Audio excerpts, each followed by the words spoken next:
Hello दोस्तों, मैं उत्कर्ष Sharma बायोविद billion से। आज हम लोग बात करेंगे अपने फाइलम की सीरीज़ में फाइलम नेमेटोडा के बारे में, जिसे हम एस्केलमिंथस भी कहते हैं।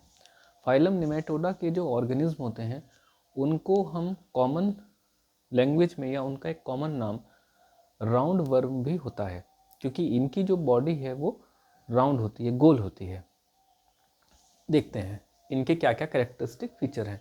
पहला इनका फीचर है they are free living and parasitic form, यानी निमेटोड्स के जितने भी ऑर्गेनिज्म होते हैं वो दो फॉर्म में प्रेजेंट होते हैं। या तो वो फ्री फॉर्म में होते हैं, यानी अपना खाना भोजन सब कुछ अपने आप बनाते हैं या अपने आप ही वो प्राप्त करते हैं। दूसरा होता है वो पैरासिटिक फॉर्म के रूप में भी प्रेजेंट होते हैं, यानी किसी दूसरे लिविंग ऑर्गेनिज्म के ऊपर वो अपने न्यूट्रिशन के लिए या अपने भोजन के लिए डिपेंड करते हैं। दूसरा है body is unsegmented elongated vermiform with tapering ends, यानी इनकी जो बॉडी होती है वो किसी भी सेगमेंट में डिवाइड नहीं होती आउटरली।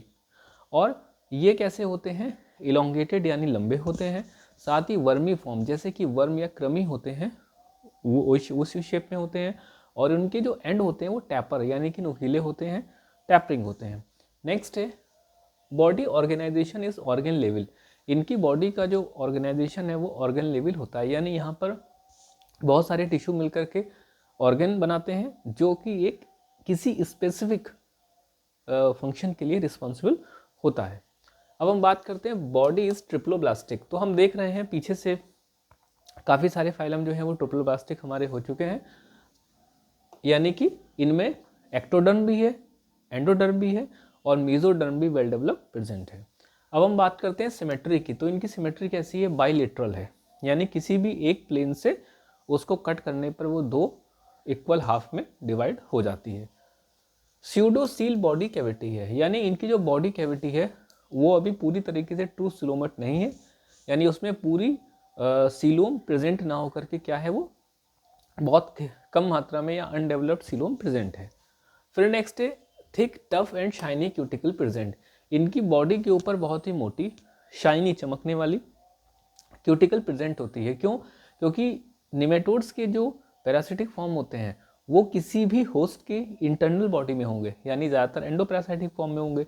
तो ऐसी अवस्था में उसके एंजाइम वगैरह उस निमेटोड्स को डिस्ट्रॉय ना करते हैं इनकी, इसलिए इनकी जो क्यूटिकल होती है वो बहुत ही ज़्यादा मोटी होती है। नेक्स्ट है digestive tract is a straight tube with A terminal mouth, यानी कि इनका जो डाइजेस्टिव ट्रैक्ट होता है वो स्ट्रेट होता है, ट्यूब शेप में होता है, और एक जो इनका इनमें जो माउथ होता है वो प्रेजेंट होता है। Circulatory and respiratory system absent, इनमें जो सर्कुलेटरी और रेस्पिरेटरी सिस्टम नहीं होता। क्यों नहीं होता? क्योंकि सीधी सी बात है, अगर पैरासिटिक फॉर्म में है तो उनमें क्या होगा कि इनको ना तो अपना भोजन बनाने की ज़रूरत है और ना ही उसको कहीं से सर्कुलेट करने की ज़रूरत है। तो ये फिर respiration through general body surface, ये बहुत इंपॉर्टेंट है, वेरी इंपॉर्टेंट।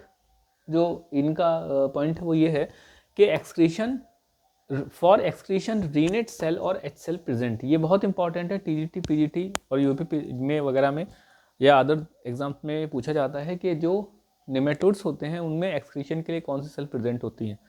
ठीक है, तो ये कौन सी सेल हैं? रीनेट या H sales.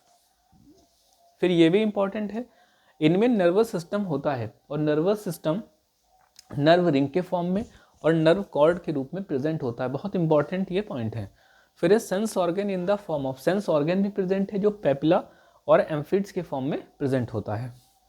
Reproduction system well developed है यहाँ पे, ये यूनिसेक्सुअल होते हैं, और इनकी सबसे बड़ी जो खासियत होती है कि मेल्स स्मॉलर देन फीमेल, यानी जो फीमेल्स होती हैं उनकी लेंथ मेल की कंपेरिजन में ज़्यादा होती है। फर्टिलाइजेशन इनमें कैसा होता है?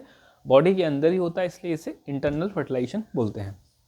डेवलपमेंट इनमें दोनों ही टाइप का होता है, डायरेक्ट भी होता है और इनडायरेक्ट भी होता है। तो जो पैरासिटिक फॉर्म होती हैं जैसे बहुत इंपॉर्टेंट है रेबडिटिस लार्वा वगैरह, वो जो है उनमें जो डेवलपमेंट होता है वो इनडायरेक्ट होता है, यानी लार्वा फॉर्म प्रेजेंट होती है। एग्जाम्पल इसके इंपॉर्टेंट हैं एनसाइक्लोस्टोमा जिसे हुकवर्म भी बोलते हैं, एस्केरिस जिसे राउंडवर्म भी बोलते हैं, वुचरेरिया जिसे हम जानते हैं फाइलेरिया वर्म कहते हैं, और एक और होता है एंट्रोबियस। तो ये आज का ख़त्म हुआ, आगे हम नेक्स्ट फाइलम को लेकर के आएंगे। Thank you.